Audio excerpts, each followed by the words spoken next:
Hello and welcome to the MMA Shower, episode 16, UFC 245 Usman versus Covington, sponsored by Hatton James Legal. For all your employment needs, please go to hattonjameslegal.co.uk. In this month's episode, we'll be previewing UFC 245 Usman versus Covington, and the main part of the show will break down the 3 title fights in that particular card. We may also have time for fan questions and MMA news that's making it currently around the world. Before we get into the main body of the show, I'd just like to remind you how to contact the show. So you can email the MMA Show 7, the MMA Show 7 at gmail.com. The Twitter handle is the MMA Shower, at the MMA Shower, and the Facebook page is Let's Talk MMA.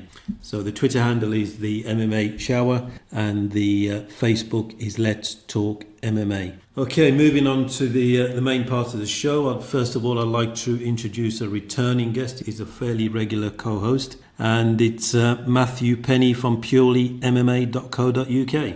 Hello, Matthew. Hello, pleasure to be on. Like you said, it's like the 3rd or 4th time this year, I think it is. So it's been a good year, and good for the UFC to put on a stacked card to end the year. So it should be a good one. Yeah, and have you been watching a lot of martial arts in the last 6 weeks, couple of months in MMA or UFC shows? Yeah, I tend to watch every and Bellator is now widely sort of available free TV UK. So I try to catch all those events as well. Yeah, and also the Fame MMA celebrity organisation, which are putting on a show in December of all the reality TV stars. That looks like a barrel of laughs, so I might catch that as well. Oh, okay. I've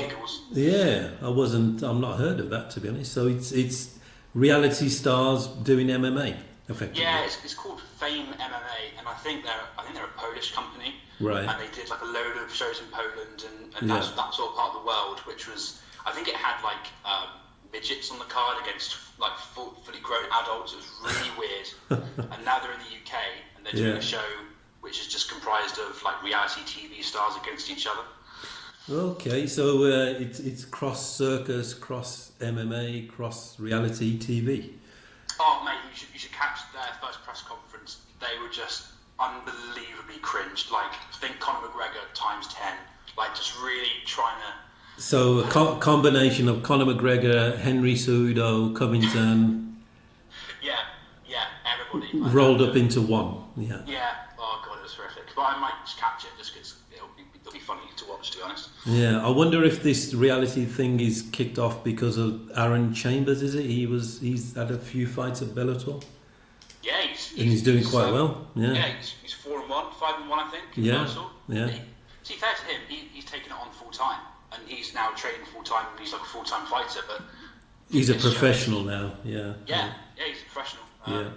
So I think he was on. I don't really watch him, but when I watched his fight, they mentioned Geordie Shaw. Yeah. So, I saw him live a couple of times, especially when he fought for Bama.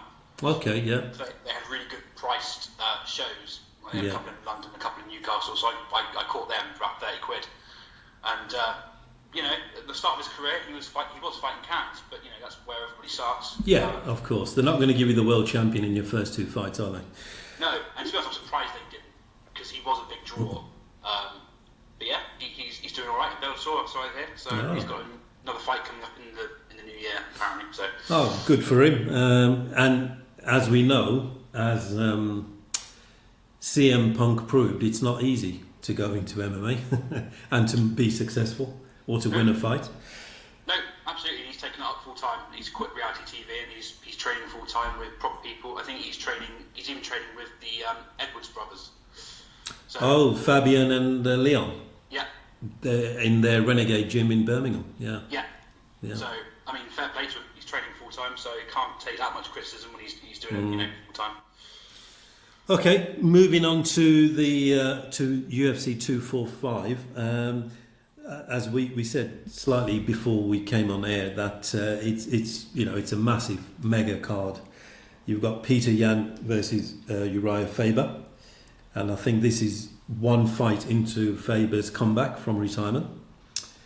You got Marlon Morales versus Aldo, and Aldo's jaunt down to 135, is it, bantamweight? Yeah, crazy. Yeah. Absolutely crazy. I've seen a couple of pictures already, and he's looking skinny already. So you'd have to be, wouldn't you? I mean, for that kind of drop, you're going to have to start a full-time diet, I think, to make sure your body is already lower. You can't call it a weight cut. You've got to diet for 3 months, I think. Yeah. Yeah, at least. And crazy. yeah, I saw his, one of his trainers come out this week and say that people are going to be surprised about his speed and power.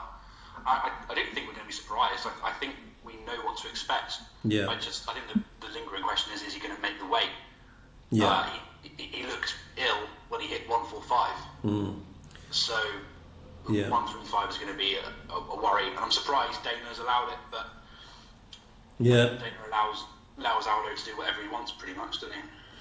Apart from a rematch with Conor McGregor, which I thought should have happened, but there was obvious reasons for that. Yeah. Mr. Mayweather being one of the reasons. Yeah. But Amanda Nunes, the Lioness, versus Jermaine Durandine, she beat Holly Holmes in the women's bantamweight, didn't she? And they took the belt off her. Yeah, Jermaine. Yeah. Yeah, she won the featherweight title when they first introduced it, but I think she didn't want to fight Cyborg. That's right. You're right. And UFC said, okay, you're not champion anymore.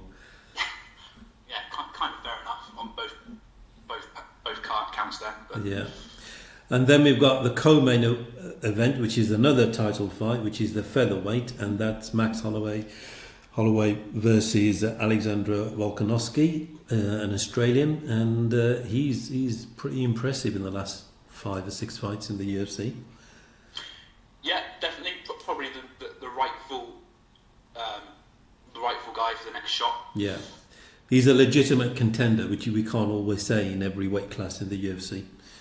He's the number one. Yeah, I think he's a contender, but I think looking at his record, the 2 names that stand out is Aldo and Mendes. Everybody else apart from that isn't particularly well known. Yeah. So. Yeah. And then we've got the main event, which is Kamaru Usman versus Colby Covington. So what we'll do, Matt, is we'll touch on Peter Yan and Faber and Morales versus Aldo, and then we'll have a more complete breakdown into the 3 title fights, starting with Nunes versus Jermaine. And so Peter Yan versus Faber, just give us your general thoughts on that. Well, Faber coming back, I think we could kind of see it happening. I think he retired a bit early, personally. I think he had more to offer, so him coming back isn't a massive shock. Is he early 30s, mid 30s? He's not much older than that, is he? Well, he doesn't look it. Well, he's 40. Is he? Oh, okay. Doesn't look it. I think when he retired, sort of 4 years ago, I thought he had more to offer. Peter Yan is a bad dude.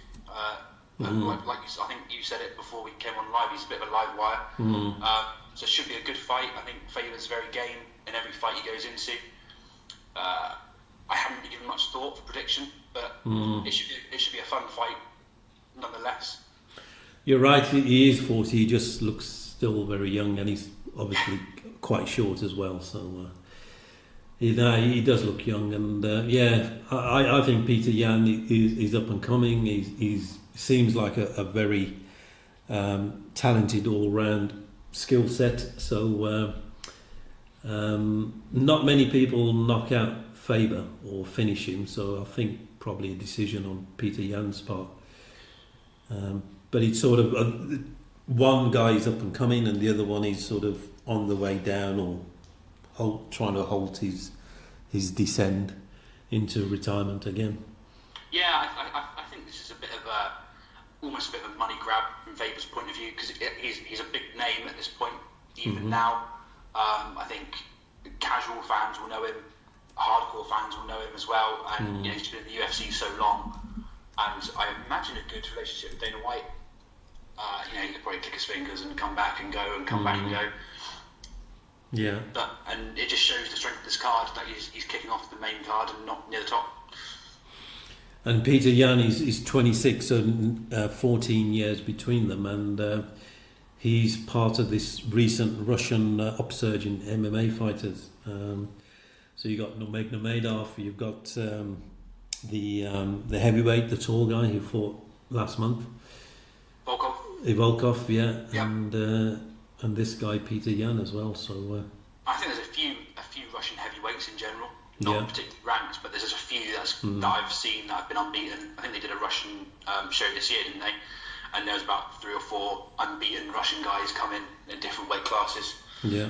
There's always a question about them because I think there's quite a few little Russian organisations and a lot of guys come into UFC sort of like 8-0, 9-0, 10-0 records. But there's a huge step up in class from sort of the small Russian leagues to the UFC. So there's a question if that record stacks up. Yeah, it's all about levels, like we said earlier. But I think the biggest Russian promotion is M1, which is Emelianenko's Fedor brothers. I think they've got a big stake in it as well. Yeah. And okay, moving on to Morales versus Aldo. Obviously, the big story here is Aldo's moving down from 145 to 135, and interestingly enough, a side note, Frankie Edgar has moved down to 135 as well. So what would be the chances of a bantamweight title fight between them two? Wouldn't that be amazing?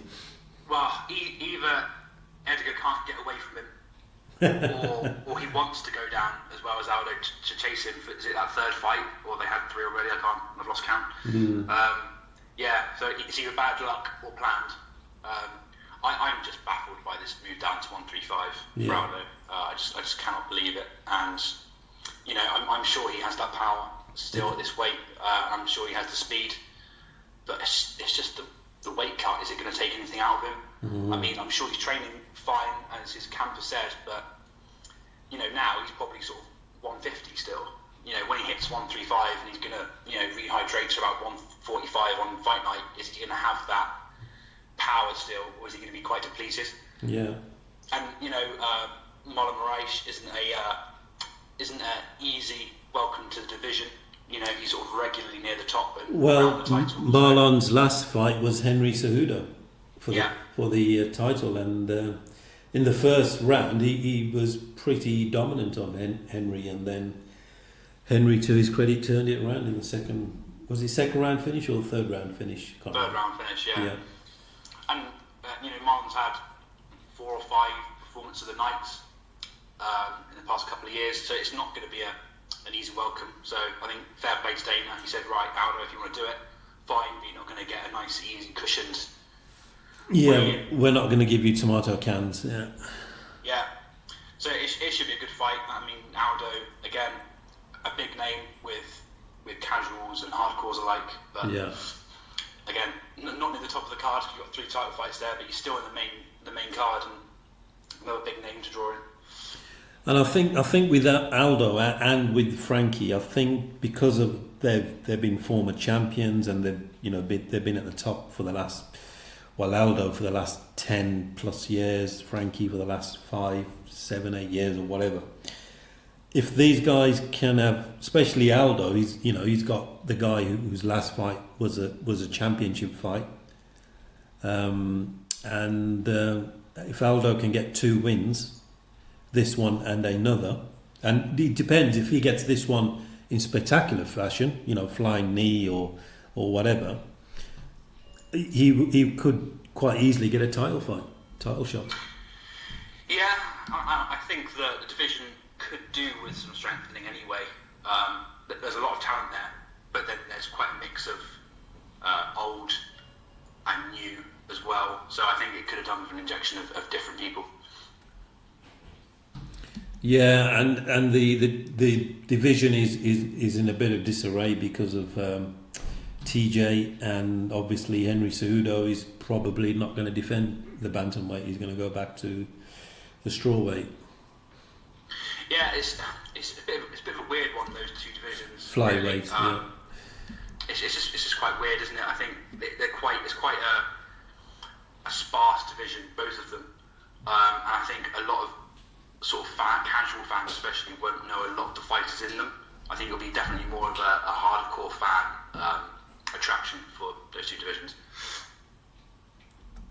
Yeah, and I think TJ's got another 15 months of the ban.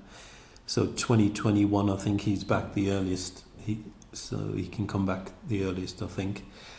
Yeah, interesting for Aldo. I think the biggest question mark or the biggest clarification we need is how this fairly drastic or very drastic weight cut affects him, because we see what he did to TJ from bantamweight to flyweight. Yeah. He looked like an alien. His head seemed big and his body was shrunk, half the size almost. Yeah. I think Aldo probably would be fast-tracked to a title fight if he wins this. Because I think Dana knows that there's going to be a time limit on Aldo's time at this weight. So get that Cejudo-Aldo fight in there quickly. And then, you know what, I think it probably could be an Aldo-Edgar fight for the bantamweight title, which would be really weird. But that would have some star value, because that would create the right kind of buzz. Yeah, for sure. Yeah. And the smaller weights need it, I think, the smaller weight classes. Okay. So before we move on to the main 3 title fights, I want to sort of talk about the peripheral of fighting, or the other side of fighting, which is promotion and trash talking, and based around obviously Covington and Usman, and what Covington seems to bring is I wasn't that impressed with his trash talking a couple of years ago, but I have to admit I think he's improved on the mic. I think he's a bit more sharp-witted. I think he's a bit more devastating with his comments. Usman tries, but I don't know if he's trying to put on a cool image or he is. He talks in that smooth. I think Tyrone Woodley called him "Stop trying to be LL Cool J" in their press conference. So, what's your thoughts on the overall trash talking and Covington? By all accounts, I've been doing the research. He changed 3 years ago. He was fairly normal, respectful and whatever you want to call it. And then he realised that he's not going to get title fight or get any push unless he creates some noise. So what's your thoughts on the general trash talking and Covington from his angle? I'm going to give it a pro wrestling term, but Colby Covington is one of the best heels in the business. He knows that everybody knows it's fake, and he knows it's fake. He knows everybody else knows it's fake, but I think he does it so well that people will hate him because they know it's fake. Or if they don't know it's fake, people will hate him anyway because of his whole persona. I think he does it brilliantly well, because at the end of the day, people are going to buy tickets and buy pay-per-views to see him either get knocked out or to see him do well. And it goes up well against a lot of guys, and it lets a lot of other guys shine in again, another pro wrestling term, but it makes other guys allow them to shine in sort of the babyface good guy role. Yeah, and that's a good point you make about the wrestling term, the heel, where it's almost over the top fake, where you don't really have any doubt what it is. But do you remember when Covington fought for the interim belt, RDA? Yeah. Rafael dos Anjos, and I found it strange, and I think Chael Sonnen called Joe Rogan on it, and when they do the intro. Yeah. And Joe Rogan sort of, in his eyes, I think, he thought he exposed him, and he was saying, yeah, Covington's doing this only to sell pay-per-view, so you guys tune in. And I don't know if he got into trouble with Dana. I know they're very, very good friends, but it was very strange for a man in the game effectively for that long to sort of just lay it out bare and not just go with it all. Yeah, well, Joe Rogan even on his podcast a couple of weeks ago, he had somebody on. I think it might have been Adesanya, and he said they both met Covington. They both had a conversation with him, outside of the cameras, and they both say he's a lovely guy. and he's open to talk to anybody, and he's always interested in building fights with people, and he asks about it with other people. So I think, and Joe Rogan said on that show, he said, everybody knows it's fake. He knows, everybody knows. But I think he just does it so well that you get pissed off enough anyway that you buy to see him, and you do tune in to watch him. If you want to see him get his ass kicked, or you want to see what he does next. Yeah. I personally find it really entertaining because I know it's fake. Yeah. If I knew it, if he did it really sincerely, it would get genuinely very annoying, and I tune it out. But because I know it's fake, and because it's just so over the top, I just sort of I just watch it and just take it for what it is. It's not. It hasn't got real hate to it. The Covington Usman, I think they've had one face-off a couple of weeks ago, and it was quite heated. But again, you knew it was quite cheesy from Covington, so you knew it was a bit, it was a bit more fun. He's almost tongue-in-cheek, isn't he? Yeah. Yeah, it's when you get into, you stray into the Conor McGregor. Yeah, when you bring religion, family, and politics, and that level of trash talk got really uncomfortable, and a lot of people, even McGregor fans, started to sort of squint and go, don't like that. It's just a bit too. It was real, but it was just very, very, very, very harsh and intense on Conor's side. Yeah. So this is trash talk, but in a bit more of a easygoing kind of way, if that makes sense. Yeah, absolutely. It's more light-hearted, and as you say, because it's fake, you take everything with a large pinch of salt. Yeah. I think Usman, it's not his. It's probably not Covington's natural thing to do, but like you said, he's adapted well. He's improved in the last three or 4 years, for sure. But Usman, I think he'll struggle a bit with it, but because Covington is right in his face, he'll come back with some good points and maybe some funny points, which always helps. And I thought at that press conference where they faced off, he came on stage with his shirt off. Yeah. Yeah. Which I thought was good. Yeah, that was a bit weird, wasn't it? Yeah. I find Usman quite boring. Yeah. Personally, he Covington calls him Snoozeman. Yeah, and it's a good name for him, really.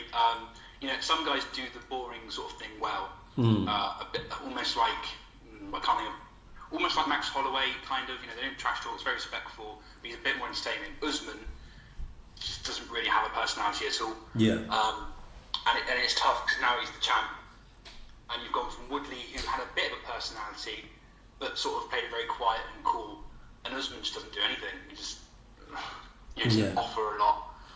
Whether that's going to sell fights, I think Covington's probably one of the best things to happen to Usman. Deep down, Usman knows that, doesn't he?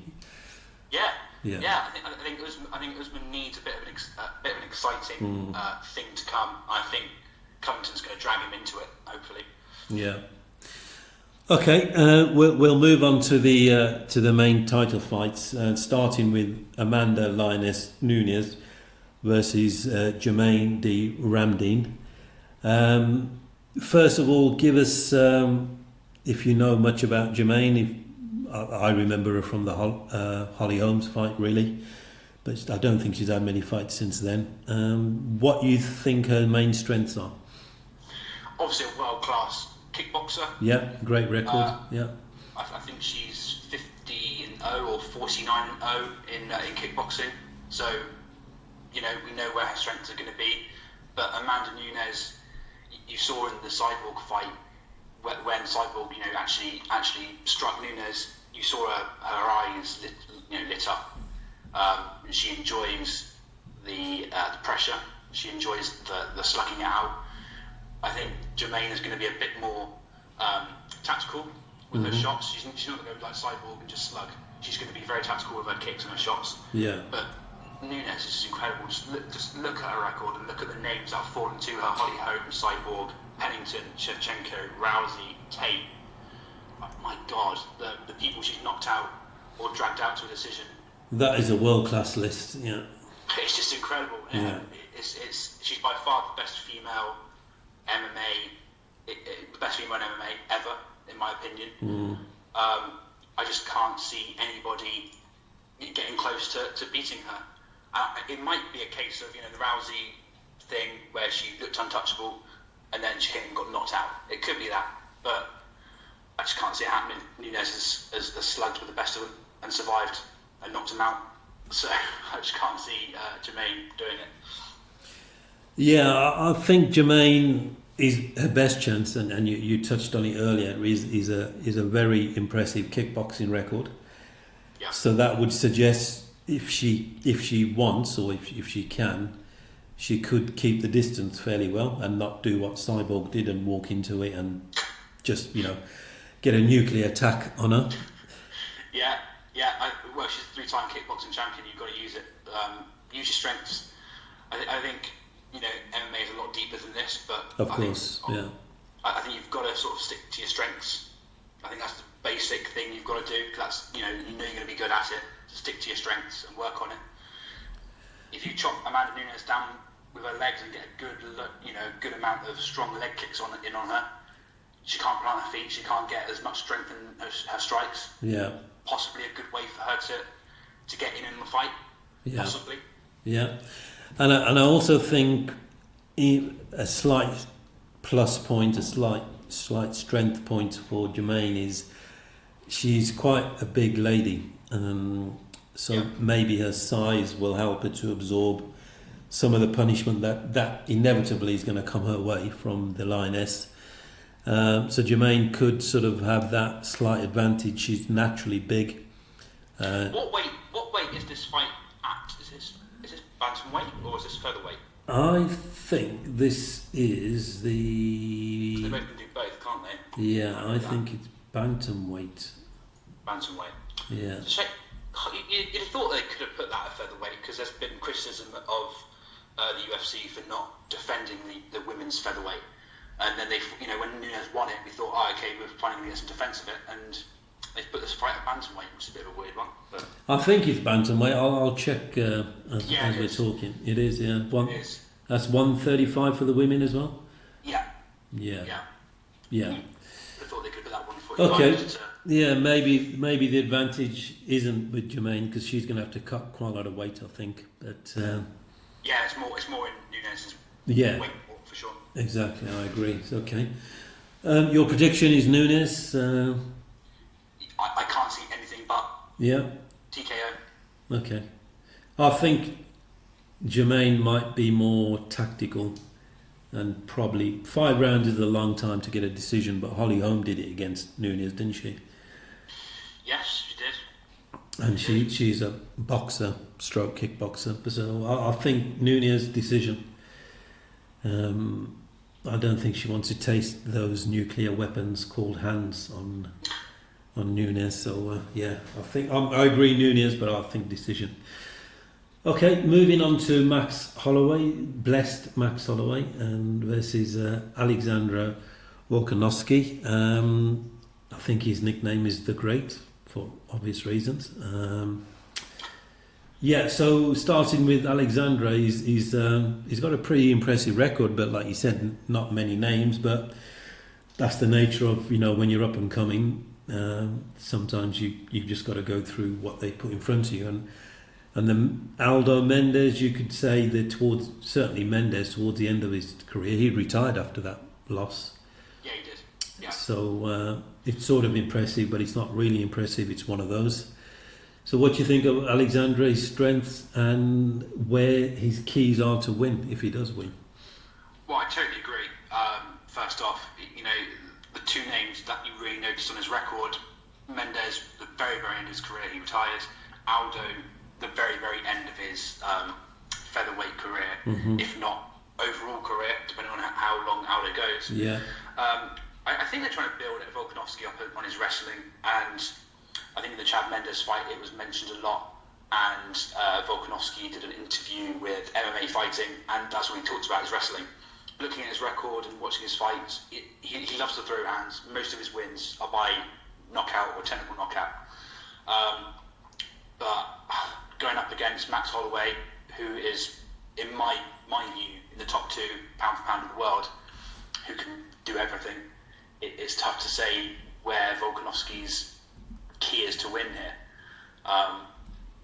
He's got a bit bigger reach, but he's a lot smaller than Max Holloway is. So, do you want to go and try and go fist for fist with Max Holloway? I don't know. Yeah, I think Volkanovski, he's got a fairly impressive, very impressive 11 TKO KOs in his 20 wins, so that's over 50%, 6 decisions and 3 submissions. So it's kind of similar to Holloway in the fact that they're both very well rounded. They both got the same belt in jiu-jitsu, purple belt. Yeah. Volkanovski has no. I thought he would, but he has no wrestling, like competitive wrestling. Yeah. Well, he's from Australia, so it's similar to Britain. A little bit less. Yeah, America is wrestling everywhere, but yeah. Yeah, so I suppose that does come into account. But it's going to be a fight between two guys, both very well rounded. Volkanovski is, I think he's ranked number 1. He is, yeah. I think it's quite a big push for a guy who only really has 2 really noticeable wins, and that's not taking away from the other wins that he's had in the UFC. I think he's had quite a few. I think he's like 7, 8 wins in the UFC. Yeah. But still, like very low down names. His title fight is coming, so I guess now's good time as ever.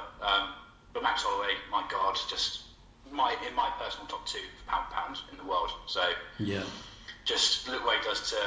If Volkanovski wants to build up his wrestling, fair enough. But look what Holloway did to Ortega. That's all I'm saying.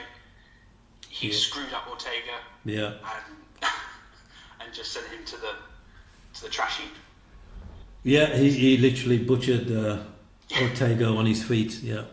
Yeah, and I think Ortega was unbeaten in the UFC. He was, yeah. He knocked out Frankie Edgar the fight before that. Yeah. Yeah, of course. And he was a huge wrestler. Then he knocked out Edgar.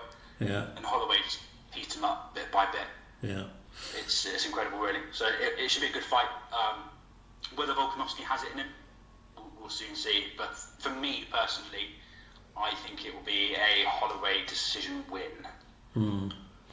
Yeah, I think Volkanovski's got that toughness and he's got that grit, and he seemed like a guy who may be hard to finish. Yeah, because he only lost once, and that was by TKO, but that was years ago, and most of his fights go to sort of the decision, even when he wins it. So I can't see. I think Holloway will just piece him up and just take the easy decision. Not easy, but yeah, fairly comfortable. Yeah. I think Holloway, again, he's not really got any weaknesses on the ground. He's wrestling, he's stand-up. Obviously, in his last fight, he went up to lightweight for the interim belt, and he got schooled by Dustin Poirier, which was surprising to a lot of people. Yeah, it was surprising. I'm not sure why. Thinking back, I'm not sure why it was such a.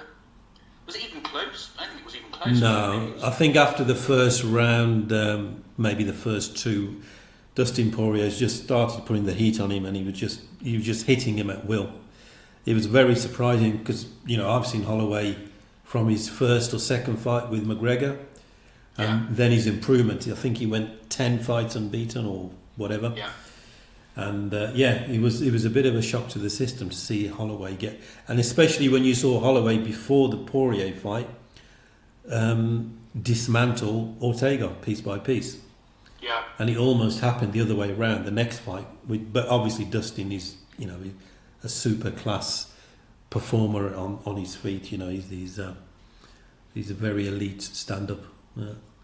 I think I was about to say maybe it was the weight, maybe it was just a simple jump in weight class, but actually I think if I remember rightly, Holloway was, if nothing else, I think he was bigger than Poirier on fight night. Yeah, because Holloway walks around 160 odd pounds, 20 pounds over the featherweight. Yeah.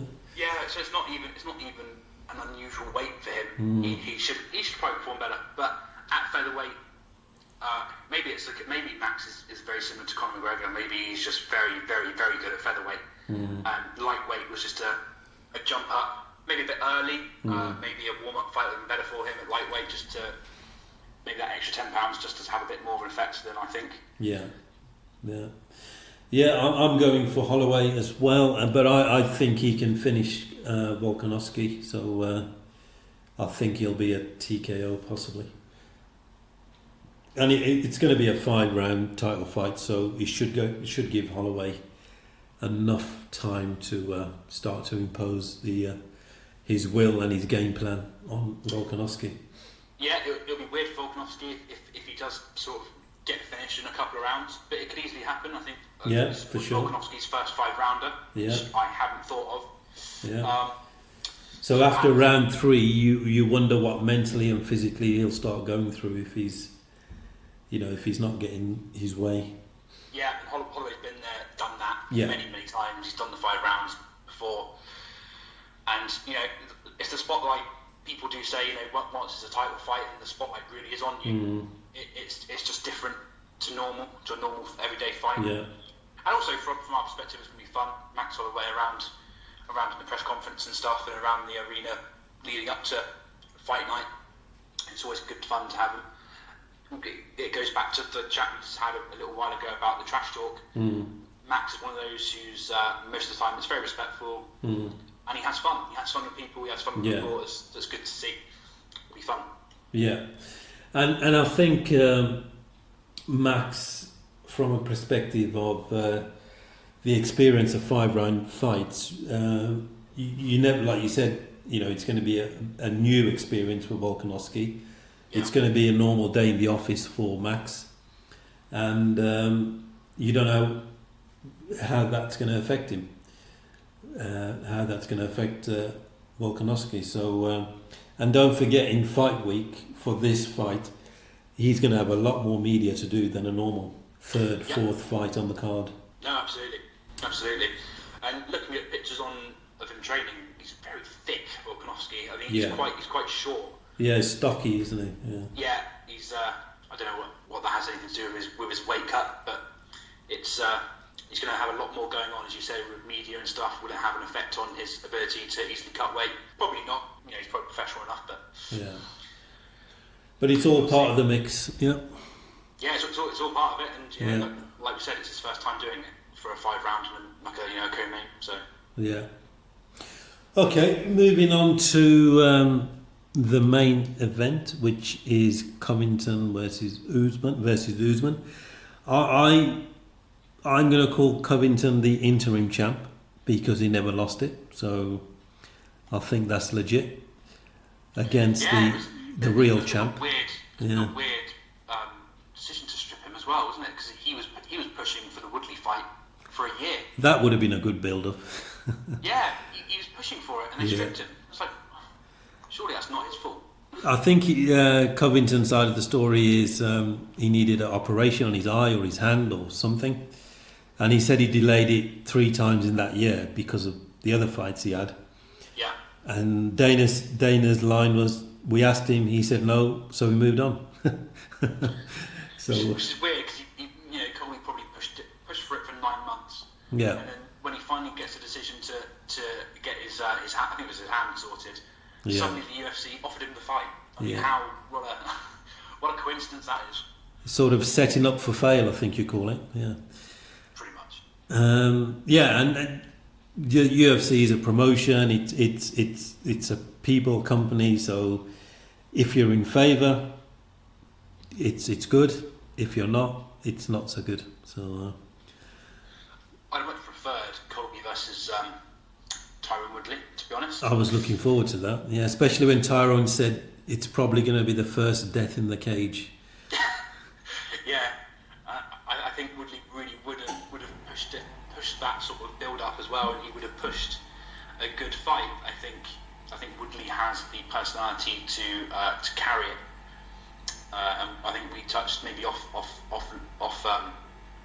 here. I think we touched on it, the fact that Usman hasn't really got a lot of personality. So I think Colby's going to have to do a lot of the groundwork leading up to it, which he's embraced and he enjoys and he's good at it. So I think Usman needs it. I think Usman needs that personality to bounce off. Maybe Colby will drag Usman into a bit of a personality, and maybe we'll see something different from him. If not, then fair enough, and that's his choice. But I think as a champion, I think there's a certain pressure on you to also sell pay-per-views and get bums in seats in arenas. And if you haven't really got that personality to do it, I think the UFC. I think you're in a dangerous zone that the UFC will chuck you into some bad fights and bad situations to hope you lose it and then move to title one. Yeah. Right. Before we get into the main into the breakdown of the fighters, I was just looking at their stats, and it's eeringly so similar that where on some of the points they're exactly the same. You could call them twins if you ignore their skin colour. You can call them twins. They're Covington's 31, Usman's 32. They both got a record of 15 and 1, 15 fights and 1 loss. And the last 3 fights, Covington for Robbie Lawler, RDA, and Damian Maia, and Usman for Woodley, obviously, RDA, and Damian Maia.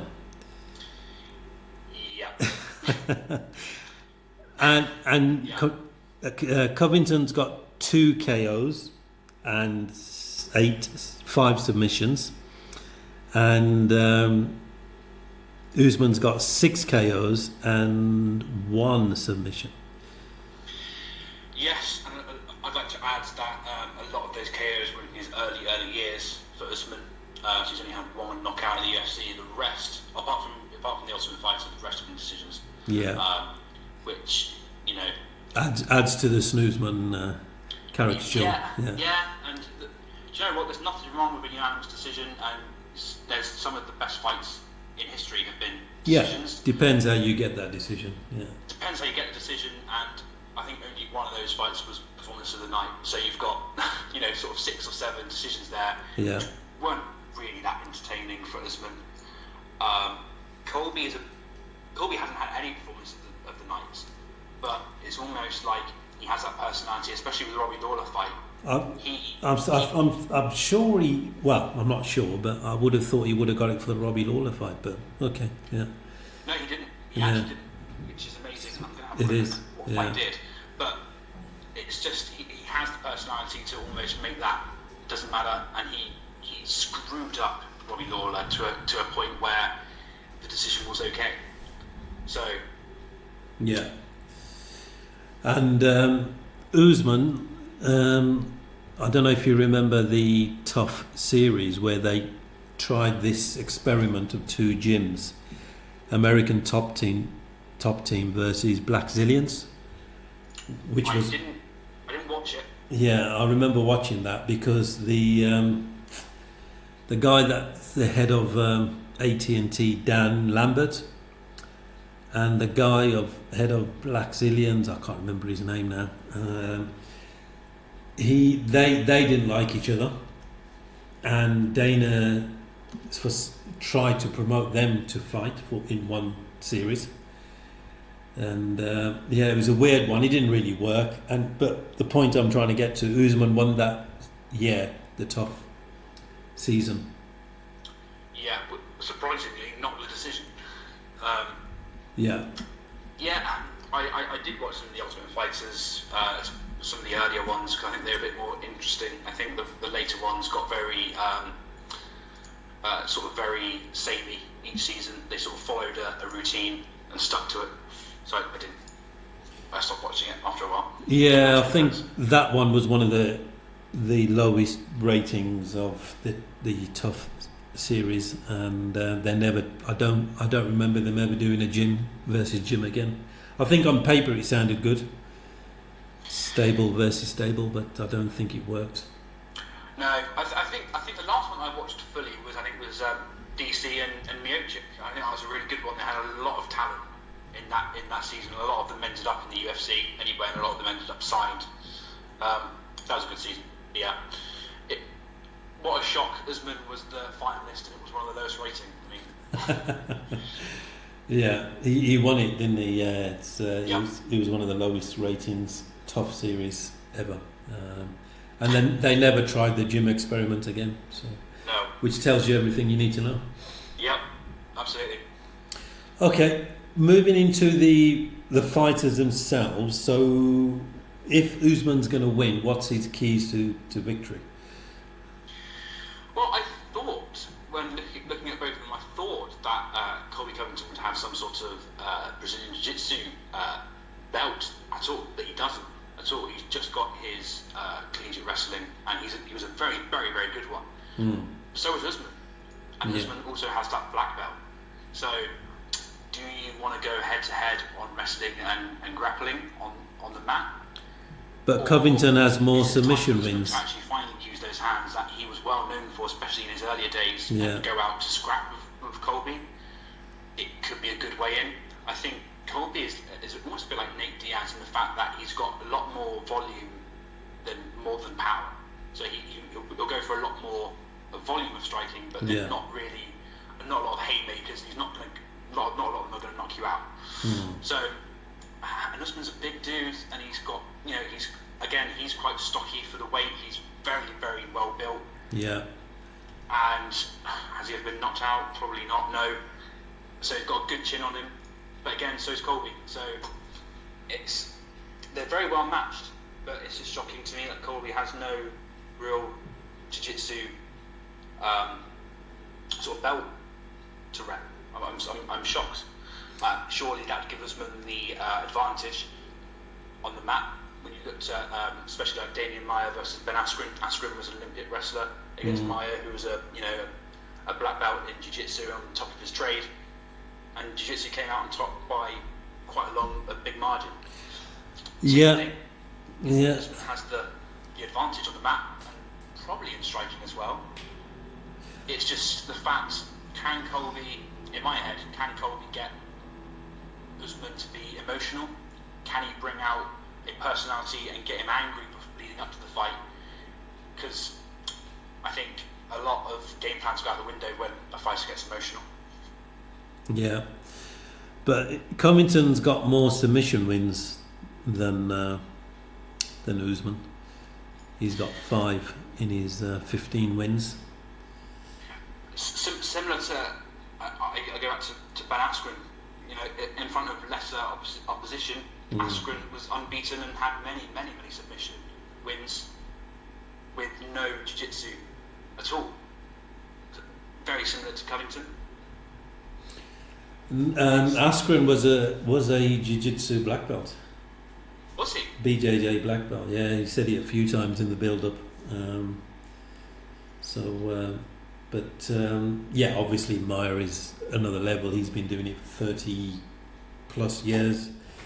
Askren started probably 9 years ago when he came into MMA. So I wasn't aware. I didn't think he had. I thought he had a little bit. I didn't know if he had any jiu-jitsu at all. I thought he was just a wrestler. But fair enough. Okay. Yeah, I was watching. I can't remember. I think was he on Matt Serra's show or podcast? But yeah, he said that a few times. He's a BJ. But obviously there's different levels to everything, and Maia is Maia. But it makes it more impressive when Covington fought Maia. I remember I've been trying to get the highlights for that fight online, but it doesn't seem to appear on YouTube. I don't know why. Maybe it was Covington's after fight speech, filthy animals or whatever.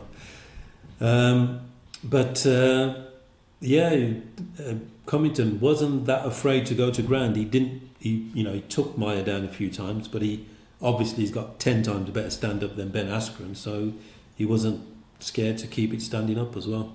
So he had the right mix, Covington did, and so did Usman as well, because he fought Maia as well, and another decision. So it could be a great fight on the mat if they wanted to go that way. I mean, both almost equal. Probably Usman going to be heavier on the night, stockier, harder to keep down probably, or a lot harder to have him on top of you. But I think Colby kept a lot of it on the feet and with Robbie Lawler, and it was a great fight and really pieced him up. So you could try and piece up Usman and really make him pay, and at least it'd be a statement I think because sort of this belt needs a bit of stability now, and Covington's finally getting his shot, which I think he should have had a long time ago. Yeah, I think the key to predicting this fight is looking at both fighters' last fight. So obviously, for Usman it was Tyron Woodley for the belt, and for Covington it was Robbie Lawler. So if you think back to Woodley's fight, what would you say the most impressive thing from Usman's perspective was about the fight? What was the most impressive thing? I think the most impressive thing was I've always really liked Woodley's mind for the fight. I think Woodley's always done what he had to do to win fights, and then Usman's come in and sort of outclassed him throughout the fight. Was very impressive and sort of shut Woodley down at every attempt. And I thought Woodley was one of the best at it. He's always sort of had a game plan and he always done it perfected it very well. So maybe Usman has a very underrated mind for the fight and a very good team around him. Does Covington have that structure around him? I'm sure he has, good trainers and everything, but he doesn't seem like the type of guy to have like a really strong team and strong squad around him. Does Usman have that advantage over him? Possibly. It's going to be interesting. It's going to be a very, very, very interesting one. And this is going to be another one of those fights where I'm going to sort of chop and change leading up to it. When I hear other people's sort of views and hear what other people are going to say and what they think is going to happen. And watch the fighter interviews and press conference and because I think Colby's gets under a lot of people's skin, and if you can get under Usman's skin and bring a bit of emotion out of him, we haven't really seen Usman in that sort of situation where he's emotional and really invested in the fight. We've just seen him sort of very cold, calm and collected and done what he had to do. Yeah. So it'd be good to see if he's out of his comfort zone. I think for me, from Usman's perspective against Woodley, he took Woodley down repeatedly, which I don't think anyone's ever done before, because Woodley himself is a highly decorated wrestler. Yeah. So that he won his black belt in a fight to Woodley, didn't he? And one of his last title defences, he won the black belt in the octagon. Yes, he was presented with a black belt. I can't remember. Was it against? Darren Till. Yeah, that's correct. He won submission, didn't he? And so Usman, took him down and held him down and not massive ground and pound, but did enough and dominated him. On Covington's side against Robbie Lawler, the biggest surprise for me was, especially in the first 30 seconds of the fight, first maybe minute, Robbie Lawler came out swinging. And normally you would think wrestlers save yourself and go for a takedown, but Covington he did hit back, not with the same intensity, but it did hit back, and then Robbie Lawler realised this guy's not going to back away too quickly. And the other impressive thing was Robbie Lawler stayed within striking distance against Robbie Lawler. Who would do that in their right mind? But he did it for 5 rounds. Yeah, there was a lot of rumour and speculation that the Trumps had paid off Lawler just to give Colby a win. Yeah. I think it got a UFC record for the most strikes. Was it 500 plus, 600 plus, something ridiculous? Yeah. I think that I've never heard anybody make the comparison, but now I think of it, Colby and Nate Diaz, it's very, very similar. A lot of volume strikes. As I said earlier, it's not a lot of them is going to really threaten to knock anybody out. Yeah. But they're going to stack up and they're going to start doing damage. Yeah. And Colby in that fight especially did show that he had a bit of a chin and pieced up Lawler while doing it. Yeah. And not many people do that to Lawler, if anyone. Yeah. No. So it made it. I think Joe Rogan said it was one of his favourite fights of the year. It was just. Yeah, it was one of mine. Yeah. Because it was a surprise element. I thought Covington's going to back off, take down, back off, take down. But no, he kicked, he punched, he stayed there, then take down. Yeah. Covington, for me, has a lot of fluidity in his game. He kicks, like you said, he punches not with any real bad intention, but just to put leather on your face. But he uses both arms. He's not just doing one right hand or one left. He'll do 3 or 4 flurry, and then he'll kick, and then he'll take down. And it's lovely. It is. It's very effective, and it's nice to watch. And even though it's a decision, because he's been so busy, you don't feel like it's been a boring, defensive fight, because he's not defensive. Yeah, I think that's the real difference between the two, Colby and Usman. But I think Usman will really be able to hold his own on the mat. I think Colby and Lawler were very sort of similar builds. I think Usman's a lot more of a stockier and possibly even stronger guy than both of them. So would Colby want to really get into that sort of battle of strength on the mat? Mm. I think the key word or the key point for Covington is going to be pressure. And the fight's going to turn if Usman can stop that pressure by hurting Covington, or if he's going to keep trying to take away the pressure or just have no answer to the pressure. And Usman, he went 5 rounds with Woodley, but I don't think his cardio is the best. It's certainly not better than Covington's cardio. Yeah, Covington definitely has the advantage in the gas tank, and I think no matter who you're against, if you're doing the same sort of thing that you did against Lawler, if you're just chipping away bit by bit and staying out of damage range, you're going to beat anybody. It's just a case of can you stay away from Usman for the whole fight for 5 rounds? Colby probably can. And stop his takedowns, Yeah. Because Covington makes fun of Usman's wrestling credentials because he was Division 2.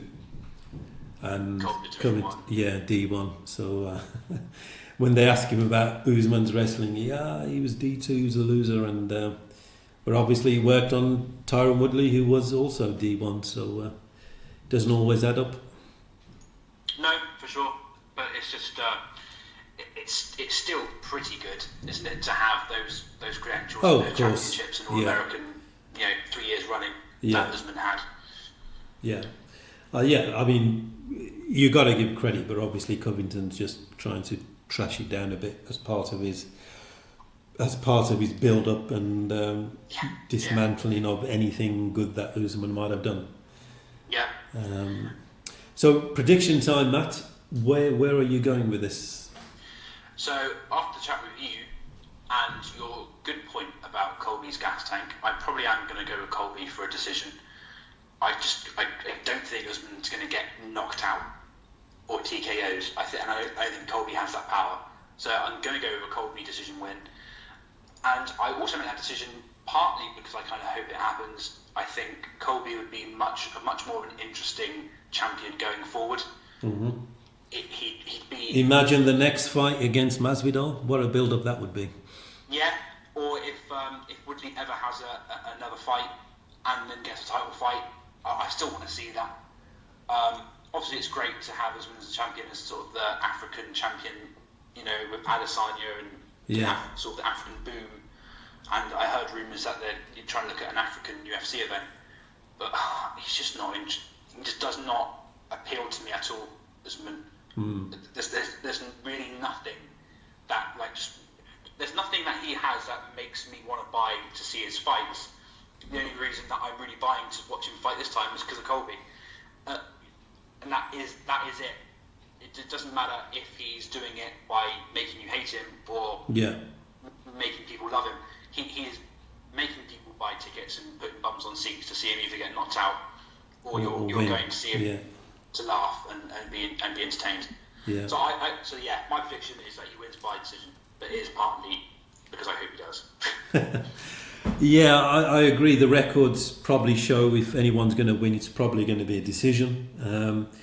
If Covington wins by pressure, then I would say decision. But I can't think why, but I've got a feeling that he could lay some ground and pound on Usman.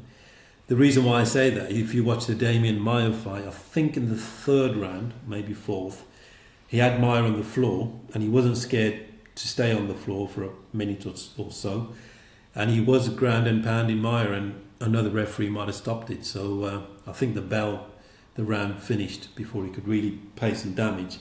So I don't think he's going to be scared of Usman's jiu-jitsu, because if he was prepared to stay down with Maia to lay some ground and pound, then you're probably going to stay down with anyone. So yeah, I'm going for a Covington victory, and I think maybe I'm going to go for ground and pound, 4th round or something. Ooh, nice. I think Usman's cardio is in question, and the reason why I say that is because if you remember the press conference a few weeks ago, the Covington straight out said, the last fight didn't happen because Usman pissed hot for EPO or something. And Usman didn't answer back, or didn't deny it, or didn't get angry. So I found that a bit strange response. Okay. It's I don't know. Well, it took ages for TJ's EPO to be spotted, didn't it? It took a while. So I don't know. Maybe he is. He is in awfully good condition, but you know he is young. He's he's 32. Yeah. And the main thing the main benefit of EPO is it increases your red blood cells, which give you more energy, because your blood cells carry oxygen through your bloodstream to your cardiovascular system. Yeah, and doesn't help regeneration after training and recuperation, recovery. Yeah, that's why TJ got criticised because when he got knocked down at the end of the first round, Cody got back up. Cody Garbrandt was that one? Yeah. Well, he was absolutely fine after round 1, and people were like, "Wow, you got what a recovery!" Yeah. Yeah, it was knocked out cold. Yeah. So maybe Usman has to come off EPO if he's on EPO, which we don't know. But going by Covington's theory, then that may have an impact on his cardio. Or maybe it's also part of Colby's brash, face, rubbish, trash talk. Absolutely. Could be all part of that, to rile him up and to get him emotional, like you say, and get a response and get him angry, super angry, so he takes off his shirt and... So weird. Okay, it was like a Hulk Hogan moment. Yeah, that's really weird. But okay, that brings us to the end of the podcast, believe it or not, and I think it's been 50 minutes or so. So thank you, Matt. It's been really great talking to you again, and I'll have you back on next month or the month after. Tell the listeners how they can get in contact with you, what you're up to in the MMA world. It's been a pleasure, mate, as always. It's been good to just chat about everything MMA. So you can catch me at Purely MMA. I do have a website as well, purelymma.co.uk, but it's mostly on social media now. I always tweet out discussion points throughout the week, and I'm always live tweeting about the build-up to most UFC events and Bellator events. I stay up for most UFC events as well, to live tweet throughout the event. You know, that's me here in the UK up until 6 a.m. I'm there watching it and tweeting it, and we're getting some really good discussions with the community. So it's a pleasure to chat to you all.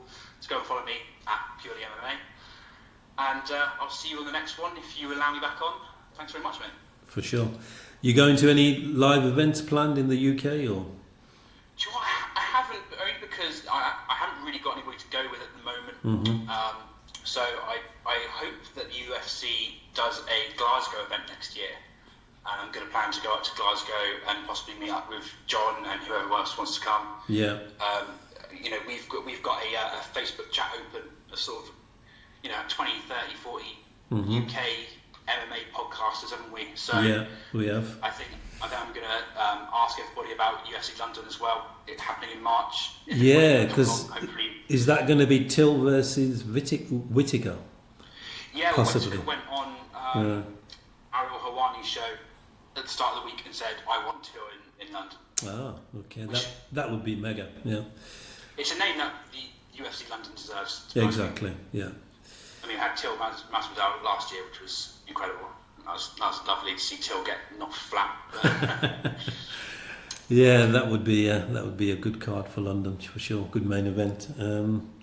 Okay, yep, great to have you on, Matt. Some very interesting and fantastic points about Covington's heel status and why he's doing it. So that was great enlightenment on that as well. So as usual, some really good analysis as well on the fighters. So so this has been the MMA Shower episode 16, UFC 245 preview, Usman versus Covington, sponsored by hattonjameslegal.co.uk. Again, the contact details are the MMA Show 7 at gmail.com, the MMA Show 7 at gmail.com, Twitter handle the MMA Shower, and Facebook page Let's Talk MMA. So always happy to receive your comments, suggestions, and posts, and just interesting material that comes our way. So looking forward to UFC 245. I think it's December the 14th, Matt. Yes. Yes, December the 14th. So that's roughly just over 2 weeks away. And so that will be 3 title fights in the one night. So thank you all for listening, and good night, good morning, good afternoon, wherever you may be. Thank you. Bye. SRB Media.